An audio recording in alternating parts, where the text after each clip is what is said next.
There's a lot to be said for when those who get trodden on decide to tread back. Whether you want to call them folk heroes, underdogs, or great dads, we all love it when reasonable men do unreasonable things. However, despite common belief, today's mad lad was not reasonable. Some of you who are already aware of this story may think that he was, but there was no righteous fury here, just fury. Today's mad lad is a cautionary tale in when picking our guys goes wrong. A case study of why you shouldn't respond to every single instance of IRL Fed posting with a chorus of based. This is a maniac who somehow moulded so hard that he caused possibly one of the worst cases of victim blaming of all time by strapping a shotgun to someone's head. Yes, you heard that correctly. He attached a shotgun to someone's head. Tony Kiritsis.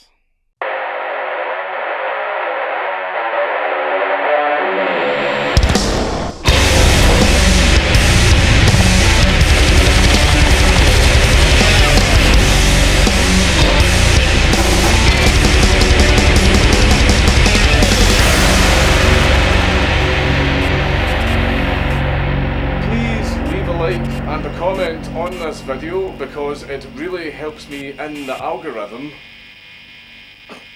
I have always wanted to do this. Have you been in an accident that wasn't your fault? Well, you could be entitled to compensation. Serious injuries could be worth millions, but getting such a payout from lowballing insurance companies is often a tough process, involving loads of time, stress, paperwork, and appointments. I know how hard it can be to work with lawyers on a big case. The constant back and forth feels like it consumes your entire life as you're pulled in about 50 directions all at once and forced to jump through endless hoops.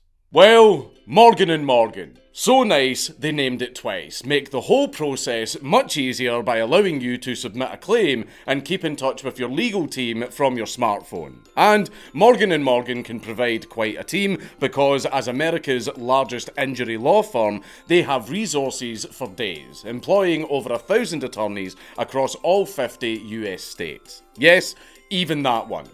So, don't assign just a lawyer to each case, but a crack team of investigators, paralegals, in addition to having over 4,000 support staff ready around the clock to answer any questions or concerns that you may have.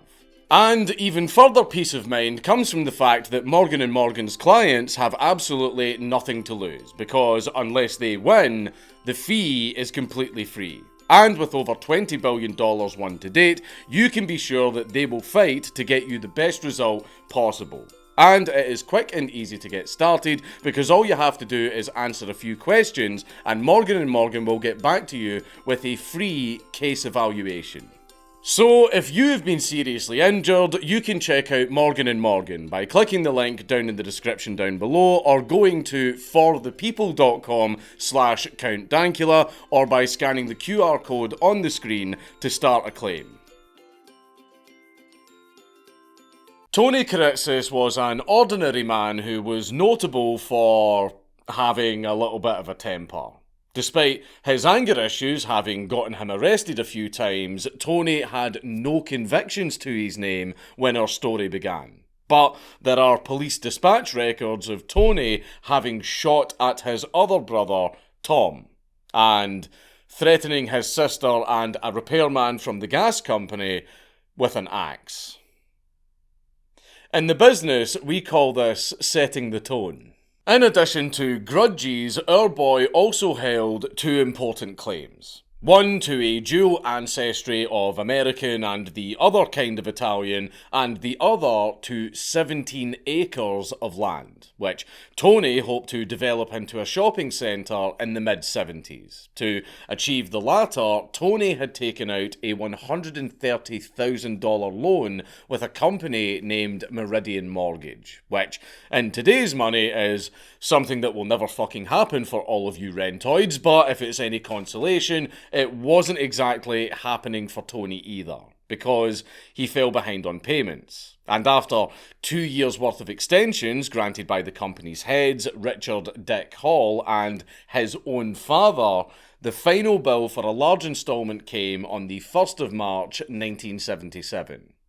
If Tony didn't pay up, well, foreclosure was very much on the table. But the big twist in our first act here is that Tony believed that Hall and his father were conspiring together to screw him over and sabotage his plans to get businesses to work with him. He thought that they were plotting to use their company to reap the benefits of the considerable amount that the land had appreciated since Tony had bought it, by foreclosing on and then selling the land themselves for a very tidy profit. As you would expect, Big Tone was rather upset by this, and you would expect a man of his temperament to lose his head over it. But instead, he made a cunning plan. And no, it's not a killdozer. Tony was 130 grand in the red. He couldn't afford a killdozer. Instead, Tony's response was very much informed by his heritage. His thoughts and feelings about the situation were much like how the Greeks felt about some random statue. Finders keepers, get over it. But as for how he responded, well, that was 100% all-American. And I know what you're expecting. Did Tony sue them? Nope, he went even more American than that. On the 8th of February 1977, at around 9 o'clock in the morning, Tony went to an appointment at Meridian Mortgage's offices in downtown Indianapolis right at opening time, with a long flower box in his hand. Whether the appointment was with Dick Hall or one of his brothers, it's not entirely clear. But Hall saw Tony, recognised him, and invited him into his office. What lovely customer service. Tony wasn't kept waiting at all. And how did he repay being treated so well? Well, he terminated a sawn-off 12-gauge shotgun with a removed safety out of the flower box and shoved Hall against the wall. He then tightly strung a loop of wire around Hall's neck, attaching the muzzle of the shotgun to the back of his head. Tony also had a wire around his own neck attached to the shotgun, and a wire on his index finger attached to the trigger, creating what he called a dead man's line that worked on both ends of the shotgun. If Hall tried to run, bang. If anyone shot Tony and he fell over, bang. If anyone tried to charge in and tackle him, bang. A literal dead man switch that would make a man dead. Basically, there was nothing that anyone could do without giving Meridian Mortgage a new Jackson Pollock. Tony seemed really proud of the little gizmo that he had rigged up, because once he had Hall in his clutches, he immediately called the cops to tell them what he had just done, and to warn them against breaking Rule 17. You see, despite being full of rage, Tony didn't actually want to try his hand in abstract expressionism. And the cops didn't want Tony trying his hand in abstract expressionism either, because despite the fact that they very quickly swarmed and surrounded the building, thinking that this would be just another standard hostage situation, when they realised that the shotgun was rigged up in such a way where anything they did would set it off and kill Hall, they all just kind of said, fuck, and had absolutely no idea what to do. The cops could only watch helplessly as Tony forced Hall out while TV and radio reporters recorded every moment. Because journalists. Very soon, not only tens of thousands of locals, but millions of people all over the country were watching as Hall's misfortune was blasted all over the airwaves. And Hall was absolutely mired in misfortune, because if being wired to a shotgun by a madman who has a bone to pick with you is bad enough, it was also really, really cold outside, and these guys were hardly dressed for it. So Hall was probably freezing his balls off as he and Tony headed west for a few blocks towards downtown Indianapolis in full view of shocked pedestrians. At one point, Tony even slipped on some ice and both he and Hall fell over, which scared the absolute shit out of everyone, but fortunately, the shotgun didn't go off. The situation was clearly extremely dicey, so instead of rolling the dice on Hall's life to get to Tony, the cops drove ahead of them to tell passers-by to get the fuck out of there. And they also told businesses to lock their doors for their own safety. They also tried to de-escalate the situation by talking to Tony, but while he wasn't willing to take their advice, he was perfectly happy to take their car. Tony stole a cop's car. And all the cops could do was go, understandable, have a nice day, and just let him have it. Because what are you going to do? Quote laws to some nutcase with a shotgun literally attached to a man's head? Since his hands were full, Tony had to ride shotgun and make Hall drive the pair to Tony's place, where they holed up in his third-floor apartment. And to keep the cops from breaking in and doing a little CQB, Tony told them that the place was rigged up with explosives, which the cops actually believed because they could see wires around the windows and the balcony. And they believed that Tony had bought 25 sticks of dynamite. There wasn't actually any dynamite, but the apartment was booby-trapped. Nylon lines had been put up around the apartment and connected to a padlock. The idea was that if the lines were disturbed, the padlock would fall and break open a container of gasoline on a chair. The chair was propped up on one side so that the gasoline would flow into the hallway as it spilled. Then the fumes would be ignited by a nearby candle and whoosh. A second bottle of gasoline would get ignited and the hallway is now ablaze. Not exactly rigged to blow, but a fire would still cause problems. For one, any plans to actually breach the place, and two, any plans for Hall to live. Despite that, however, the cops did consider blasting into the bedroom through the wall from the next apartment over. But some idiot journalist on WIBC blotted that out while Tony was listening to the television. So the idea had to be abandoned. It's like journalists actively go out of their way to interfere with hostage situations. With any potential disturbances frightened off, Tony took the shotgun off of Hall and chained him up around the apartment, mainly to a table and in the bathroom, while saying, "Dick, we're going to have a little trial here, and I'm going to be the judge, jury, and executioner." But it wasn't expected to be a short trial because Tony had stocked up a week's worth of supplies and an icebox next to the door, and the cops had evacuated 500 residents living nearby, and they had 200 officers dug in at the scene. But the trial of Dick Hall wasn't a complete kangaroo court. Sure, the jury was biased, the judge was a tyrant, and the executioner was chomping at the bit, but despite all of his wrath, the prosecution had a plea deal to offer. In exchange for Hall's release, Tony demanded an apology from Meridian Mortgage, $5 million in compensation, and a promise that he wouldn't be prosecuted or sued for this little gamer moment. And while all of this was going on, you could be absolutely sure that the media mediated. Not at all like they did in Gladbeck, I'll absolutely grant you, but it still was an absolute feeding frenzy. Like less good-looking pigs to a trough. And there were literally sound bites for days because Tony spent almost the entire time on the phone, inundated with calls from strangers because his number was in the phone book.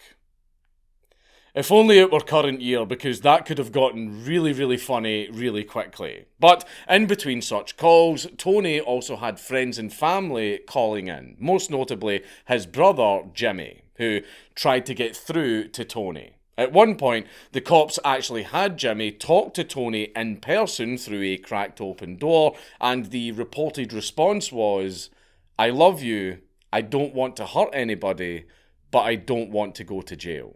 Despite Jimmy's efforts, Big Tone was just too angry to listen. You see, he was watching all of the media coverage of the situation, and he was getting very angry at everything that he perceived as inaccurate. And there was a lot of coverage, so he got mad a lot. And considering his conduct thus far, you will be very surprised to find out that Tony actually dealt with this problem by using his words. He reached out to the most trusted newsman in Indianapolis, WIBC's Fred Heckman, to set the record straight. The first breakthrough happened that night when a Meridian Mortgage representative named Clifford Chapman read out a statement on the local news that admitted to screwing Tony over by steering 2 grocery stores and a restaurant away from his property. He apologised profusely, offered to pay damages for the wrong that they had caused Tony, and they wiped away his debt. They agreed to all of his terms. The following day, Marion County prosecutors also followed suit and offered Tony full immunity in return for Hall's safe release. Finally, on the 10th of February, after 63 hours holed up in his apartment, almost 3 days damn near entirely spent ranting at the press while threatening to kill Hall, Tony was granted his final demand: a live press conference. Ready to bring the whole affair to an end, Tony got his shotgun back out, rigged it all back up to Hall's head, and led Hall down to the building's lobby, where he was met with an audience of dozens of police officers and journalists. Tony then went off on a 23-minute-long rant live to every TV camera in Indianapolis at prime time, telling his side of the story and declaring that this whole gamer moment was preemptive revenge, and railing against the framing of his character by the press. I'm the man that was called a kidnapper. I'm a goddamn national hero, and don't you forget it.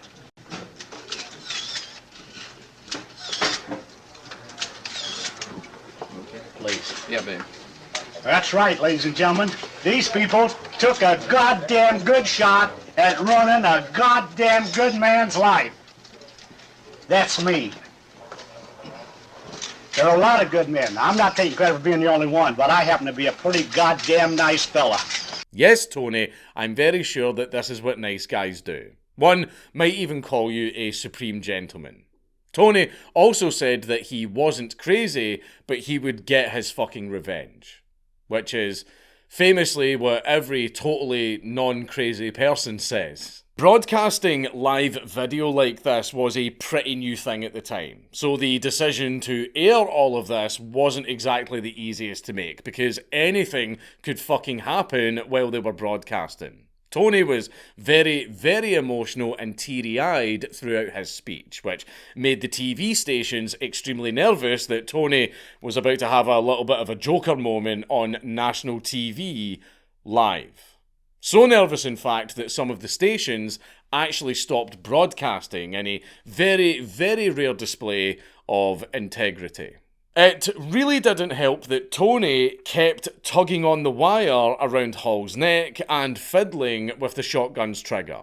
Here's how WRTV's managing editor Ray Brederman recalled this fear. Channel 6 managing editor Ray Brederman had just been hired at the time. He was making the decision if we should stay on the air. We took a terrible risk in putting that video on the air. We were all caught up in the excitement, interest, and frenzy of this particular story because it had grabbed national headlines. But do you want to know something funny? Since this broadcast was the very first of its kind, the audience all watching at home got to hear some brand new words that they had never heard before. For example, among many other things, Tony called the Halls cocksuckers and said that they had fucked him over. But hey, at least he was self-aware enough to crack a joke about it. I hope you guys got fresh batteries in them bleepers, I'll tell you, because there won't be a goddamn national TV network in the country tomorrow. But despite Tony's demeanour perking up every so often, he was still very, very volatile and the situation was still extremely dicey. So the cops had a contingency plan. No matter what, this shit show was ending there and then. If Tony didn't release Hall after his speech, they were going to kill him and finish the fight. The police chief, Gene Gallagher, was on the scene with a gun in one pocket and a handkerchief in the other. If he were to take the handkerchief out of his pocket, that was the signal for a deputy that was standing next to Tony to shove the shotgun as far away from Hall's head as possible. Gallagher would then pull out his gun and take the shot. Gallagher had even consulted with a doctor to double check which spot in the head would kill someone the fastest. So the idea was to put the muzzle right on that spot, right behind Tony's ear, and put him down before he could even react with his last breath. Tony was so worked up that Gallagher actually had his hand on the handkerchief 2 or 3 times, ready for the moment of truth. But thankfully, once Tony had gotten all of it out of his system, he finally released Hall, who ran the fuck right away before Tony changed his mind. And for good measure, Tony fired the shotgun out of an open window just to prove that it was in fact loaded. Then, despite having been promised full immunity, the cops then said, "Psych," and they promptly arrested Tony. In the aftermath of the kidnapping, Hall was taken to hospital for evaluation, but luckily, despite having fully expected to die, he only had minor injuries from the wire cutting into his neck and a couple of pistol whippings when he argued with Tony in the apartment.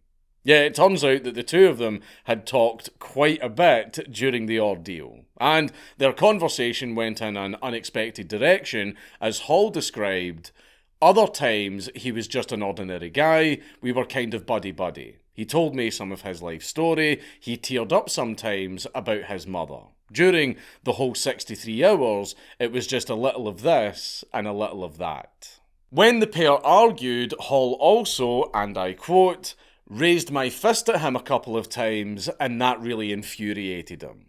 As fucked up as the situation was, Hall handled it like an absolute champ. I'm really impressed that he managed to stay relatively calm and stoic the entire time, and even stand his ground in some way. Most people would have just freaked out and blown their tops. But I can't imagine what was going on inside Hall's head throughout this entire experience. Just his impression of Tony is freaky enough, which he recalled thusly. I looked in Kiritsis' eye early, and I thought to myself, how can God allow someone to get so angry? He had a wild look in his eye. It was astonishing to me. Meanwhile, the criminal and civil immunity that Tony was promised didn't materialise at all. Shocking, I know. The prosecutor said that promises made at gunpoint, i.e. under duress, aren't legally binding. In fact, they are so not legally binding that Tony was charged with armed extortion, armed robbery, and kidnapping for his trouble. And a full confession made live on national TV at the crime scene with the weapon in his hand and the victim right in front of him might be a little bit incriminating. So the defence really needed to pull something big out of the bag to save Tony's arse. They went for the insanity gambit. Now, I know what you're thinking, that is really stupid and played out, but don't forget that this was the 70s. Complaining about an insanity plea back then is like complaining about The Godfather being full of mafia movie tropes. At the time, the burden of proof for an insanity plea was on the prosecution, and they needed to demonstrate beyond reasonable doubt that the defendant was sane. Which is a very high bar to clear. Especially when you've got fucking Tony Jabroni Kiritsis in the dock. Over the course of a 2-week trial, psychiatrists testified that Tony was in a paranoid delusional state at the time, which can result in a jury hearing psychotic episode and coming to certain conclusions. Then, the prosecutors also played right into the defence's hands because they made a big point of how reasonable and nice the Halls were to Tony. And the defense just said, yeah, exactly. Tony must have been absolutely fucking crazy to flip out at such nice people.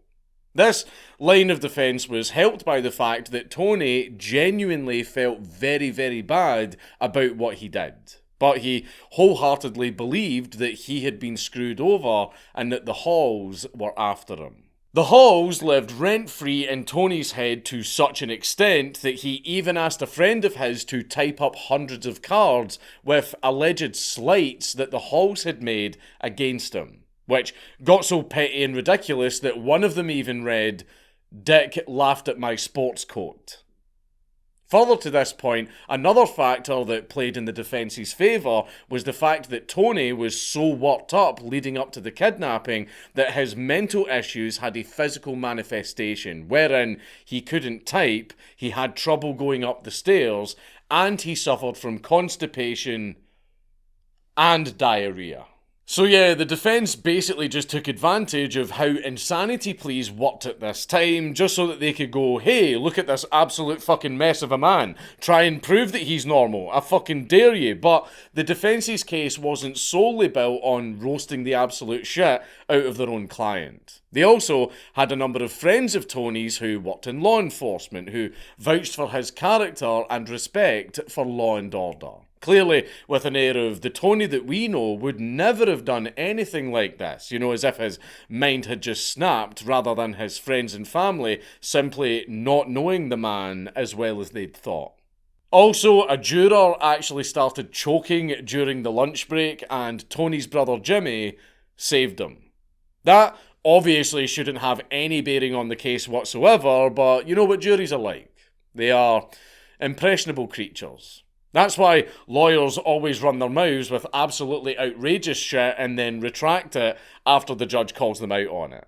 Yeah, whatever, it might be stricken from the record, but the jury still heard it.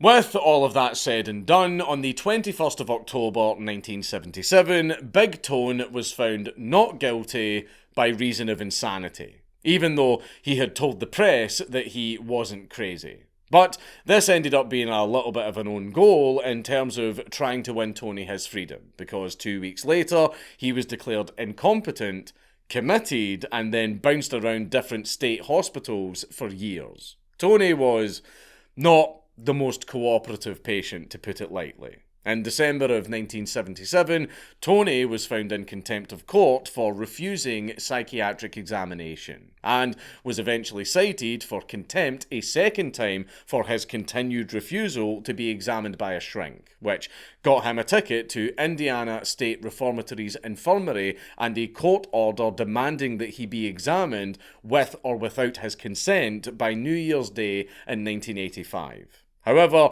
January came and the Indiana Supreme Court ruled that he couldn't be forced to be examined. 2 years later, Tony finally saw a shrink, but outside of the state system.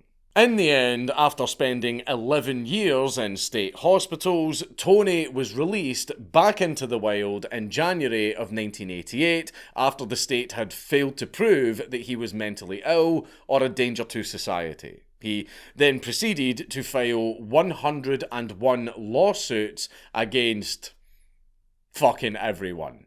If someone was in any way involved in Tony's life over the last 11 years, they probably got served. Because America. But otherwise, Tony lived a fairly uneventful life until he died on the 28th of January 2005 at the age of 72. Tony left behind a rather interesting legacy, in that politicians, judges, and many others in the legal sphere were so outraged by the not guilty verdict that the case actually changed how insanity pleas work. Because, Jesus Christ, despite the big fucking asterisk on his acquittal, that was some fucking bullshit. For some perspective on how wildly out of left field the verdict came, the judge who oversaw the trial had to completely rewrite his closing statement because he'd actually prepared a statement calling for law and order and praising the jury for delivering a guilty verdict. But I guess that doing 11 years one way or another is still something. So, thank God he didn't get off completely scot-free. In response to this entire fiasco, the Indiana state legislature added the verdict of guilty but mentally ill to its criminal code, and most importantly, shifted the burden of proof of insanity onto the defence. So instead of making prosecutors prove beyond reasonable doubt that defendants were sane, it was now on the defence to back up their claim. This decision made so much sense that almost every other state followed suit after John W. Hinckley decided to shoot his shot with Jodie Foster. By the way, stop cancelling Hinckley's fucking shows. He's paid his debt to society. Let the man sing. Cancel culture has gone too far. Once enough time had passed that it was no longer too soon, the whole story was adapted into a podcast series starring John Hamm in the role of Fred Heckman, and as adaptations tend to do, it got a lot wrong. There was a lot of the usual dramatisation that you would normally expect, but there was also a big through line regarding the tyrannical banking system. Cool it with the anti-Semitic remarks. Don't get me wrong, the banking system is terrible and absolutely needs to be destroyed, but that's not the point here.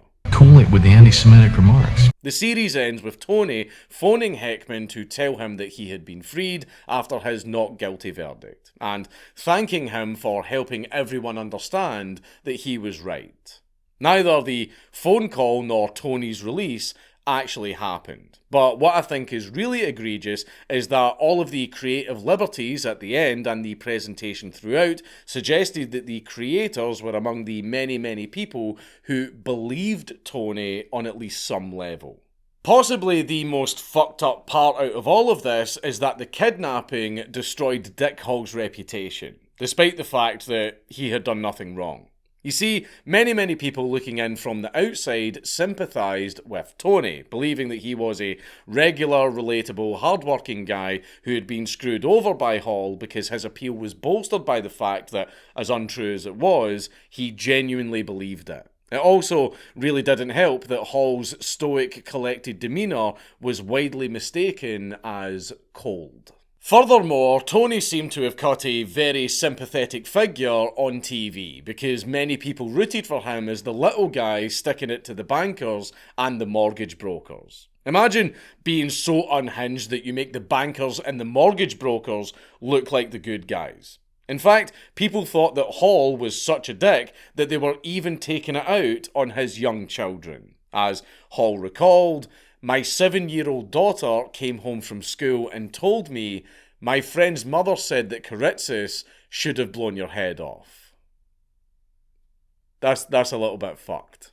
If that isn't enough to show you how people were feeling about Hall, polls by radio stations at the time of the trial were overwhelmingly in Tony's favour. And some of that support even resulted in donations to his lawyer for what was dubbed a Tony Fund. And when the not guilty verdict was announced at a Pacers game, most of the crowd cheered. And you can imagine that Hall wasn't particularly happy about any of that, saying, and I quote, "That kind of aggravated me because I realised at the time that we dealt with the public and I was going to have to do something to try and rectify that." I don't have time to go into all of the reasons why such a public reaction is wildly out of pocket, especially since I hope they are rather obvious. But knowing what the internet is like, I do suppose that I need to emphasise the fact that Dick Hall did absolutely nothing wrong, and he didn't deserve anything that Tony did to him. Not only did the Halls bend over backwards to try and help Tony out by giving him multiple extensions, but Dick Hall even said that Tony only got the loan in the first place because the former's father liked him. As Dick Hall summed it all up, "That hurt. We did no wrong. He almost made it seem like he was the little guy that was taken advantage of and we were the big guy. And that was what we did." That was far from the truth. Apart from a bit of counselling and weekly talks with an assistant pastor of his church for 6 months, Hall didn't speak about the whole affair publicly, or really much at all, for many years. The silence wasn't necessarily out of trauma because, as he put it, "I've slept well, I haven't had any nightmares, and I've been kind of blessed by it not affecting me too much." But Hall clearly just wanted to put it all behind him and wanted to be remembered as a good man instead of his 15 minutes of fame being all he was known for. As a friend of his put it, Central Indiana knows Dick for a news story that took place over 40 years ago. But there are lots of people who knew him as family, friends, business partners, and neighbours. He was definitely a lot more than a news story. To be honest, you can't really blame Hall for not wanting to make a big deal out of it, because we all handle shit in very different ways at the best of times, and he did not have it easy after the kidnapping. In the next 3 years, his father and both of his brothers passed away, the family business eventually fell on hard times when the real estate markets were hit with 20% interest rates, and Hall and his wife divorced. However, it's impossible to keep everything bottled up forever, and in 2017, Hall released a book titled Kiritsis and Me to tell his side of the story. 4 decades had passed, but hey, better late than never. He did so because his kids really wanted to know exactly what had happened, and his son didn't want people to think that his dad was a wimp. Ah yes, the classic, my dad can kidnap your dad. But, apart from anything else, Hall was simply getting on in years, so if he ever wanted to tell his story, it was pretty much now or never. He also admitted that his 40 years of silence was a mistake, and that he should have talked to his family about what happened. I do agree that he should have done so much sooner, but as a man, I get it. Eventually, Dick Hall passed away at the ripe old age of 87 on the 20th of May 2022, and I really hope that he did manage to find some peace before he went. Imagine getting held hostage for 3 days by an absolute maniac with a shotgun for essentially no reason, and you're the one that gets cancelled so hard that you get implicitly called a tyrant by a production big enough to book John Hamm. Honestly, what shocks me the most is the fact that the public outcry wasn't actually the journalists' fault. Now, I know we all like to stick it to the banks and the mortgage brokers because they absolutely fucking deserve it. Anti-Semitic remarks. But the public's response to Hall just doing his job was completely out of order. I may famously hate usury and the people that engage in it. Right, yeah. But as a libertarian, Tony voluntarily entered into a contract and failed to abide by its terms. Therefore, he faced the consequences that he agreed to. If a contract has some very bad consequences, don't agree to the contract. I'm not saying that Tony deserved to have his property foreclosed on, but it's also not Hall's fault that Tony failed to get his affairs in order and couldn't maintain the loan payments. I know that it's very tempting to rage against the machine, but a small family-owned business is not the machine. Tony was not a hero or a martyr. He was a failed businessman who buckled under the consequences of his poor decisions, snapped, and then ruined an innocent man's life. But, to be fair, you can't deny Tony's conviction. The man really stuck to his guns. It's Count Dankula on YouTube. Everybody just...